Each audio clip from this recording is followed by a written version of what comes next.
National highway 48 પર બોરિયાજ toll નાકા ખાતે નવસારી જિલ્લા કોંગ્રેસ સમિતિ દ્વારા રોડ નહીં તો ટોલ નહીંના નારા સાથે ઉગ્ર વિરોધ પ્રદર્શન યોજાયું.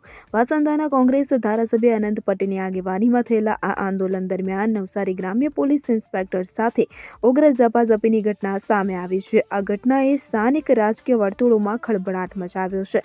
આ આંદોલનનું મુખ્ય કારણ નેશનલ હાઈવે 48ની ખરાબ હાલત હતી કે જેને કારણે વાહન ચાલકોને અકસ્માતો અને મુશ્કેલીઓનો સામનો કરવો પડે છે. અનંત પટેલે ટોલનાકા પર હાઈવે બંધ કરાવવાનો પ્રયાસ કર્યો, પરંતુ પોલીસે રોકતા બંને વચ્ચે બોલાચાલી અને ઝપાઝપી થઈ. પરિસ્થિતિ વણસતા પોલીસે ધારાસભ્ય અનંત પટેલ અને જિલ્લા કોંગ્રેસ પ્રમુખની અટકાયત કરી હતી, કે જે બાદ આગળની કાર્યવાહી હાથ ધરાઈ હતી. અનંત પટેલે જણાવ્યું કે ખરાબ રસ્તાઓને કારણે લોકોના જીવ જોખમમાં છે, છતાં ટોલ ટેક્સ લેવામાં આવે છે, જે નાગરિકો સાથે અન્યાય છે. સ્થાનિક લોકોએ પણ આ આંદોલનમાં જોડાઈને રસ્તાની ખાડાઓ અને નબળી જાળવણી સામે આક્રોશ વ્યક્ત કર્યો. આ ઘટનાએ સરકાર અને હાઈવે ઓથોરિટી પર દબાણ વધાર્યું છે. કોંગ્રેસે ચેતવણી આપી છે કે જો રસ્તાનું સમારકામ નહીં થાય તો આગળનું આંદોલન વધુ તીવ્ર થશે. પોલીસે આ મામલે તપાસ શરૂ કરી છે, જ્યારે કોંગ્રેસ પક્ષ તરફથી વિરોધના સૂર ઉઠવાની શક્યતા છે.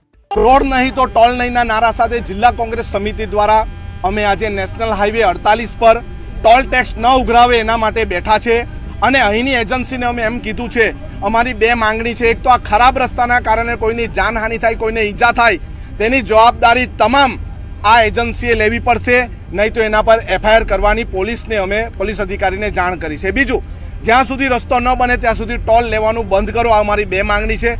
જો અમારી માંગણીને સ્વીકારાશે તો આવનારા દિવસમાં અમે દરરોજ કોઈ ને કોઈ જગ્યાએ આ રીતના અમે પ્રદર્શન કરીશું. કચેરીનો ઘેરાવ એટલા માટે કર્યો છે કે અહીંના લોકો માત્ર પૈસા જ ઉઘરાવી જાણે છે. જે અહીં સુખ સુવિધા માટે, રસ્તા માટે એમણે જે કામગીરી કરવાની, એમણે એક પણ જાતની કામગીરી કરી નથી.